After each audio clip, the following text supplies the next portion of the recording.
എന്തൊക്കെയല്ല നമ്മൾ ഈ സൊസൈറ്റിയിൽ നടക്കുന്ന എവിടെ നോക്കിയാലും ഓഫർ, ഫുഡിന് ഓഫർ, മറ്റേതിന് ഓഫർ, മറിച്ചതിന് ഓഫർ. ഈ ഓഫർ കാരണം ഇപ്പം മൊത്തം പുറത്തുനിന്നായി ഫുഡൊക്കെ കഴിക്കുന്നത്. അതിൻ്റെ റീസൺ ആയിട്ടോ ഇപ്പോഴത്തെ കുട്ടികൾക്ക് മുതൽ എല്ലാവർക്കും അസുഖം തന്നെ. ചെറിയ കുട്ടികളിൽ വരെ ഷുഗർ കണ്ടു തുടങ്ങി. ഒരു സൈഡ് റീൽസ് തുറന്നാൽ ഫുഡിന് വേണ്ടിയുള്ള ഓട്ടം, ഒരു സൈഡ് ഹെൽത്തി ആയിട്ടുള്ള ആൾക്കാർ. സത്യം പറഞ്ഞാൽ നമ്മൾ ഇൻസ്റ്റാഗ്രാമിൽ ഭരിക്കുന്നതന്നെ ഫുഡുകളാന്ന് തോന്നുന്നു. ഖത്തറിൽ ഫുഡ് ഫെസ്റ്റ് വന്നപ്പോൾ അവിടെ പോകുന്നുണ്ടേനു.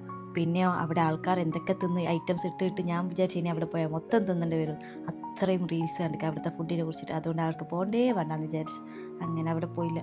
ഇപ്പം നിങ്ങൾ വിചാരിക്കുന്നുണ്ടാവും ഞാൻ ഈ പുറത്തൊന്നും കഴിക്കാത്ത ഭയങ്കര മാന്യനായ ഒരാളാണെന്ന്. അങ്ങനെയൊന്നുമില്ല. ഇന്ന് രാവിലെ 6 മണിക്ക് തന്നെ തലപത്തിൽ ബിലബാൻ്റെ 50% ഓഫർ വന്നപ്പോൾ ഭർത്താവിനെ വിളിച്ചെണീപ്പിച്ച് കാണിച്ച മുതലാണ് ഞാൻ.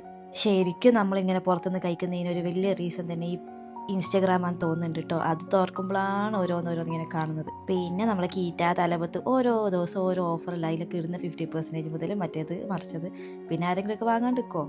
എന്നാലോ അവനവൻ ശ്രദ്ധിച്ചാൽ അവനവന് കൊള്ളാം. അത്രേ എനിക്ക് എന്നോടും എല്ലാവരോടും പറയാനുള്ളൂ. Actually what's my point is, പുറത്തുനിന്ന് ഫുഡ് കഴിക്കേണ്ടതെന്നല്ല, ഒരു മയത്തിലൊക്കെ എന്താ പറയുക, മെല്ലെ തിന്നാ പനിയും തിന്നാന്നോ, അല്ലെ പയ്യെ തിന്നാ പനിയും തിന്നാന്ന്, അങ്ങനെയൊക്കെ തന്നെ. അപ്പോൾ ഇതുപോലത്തെ വീഡിയോക്കായി follow for more. Thank you for watching.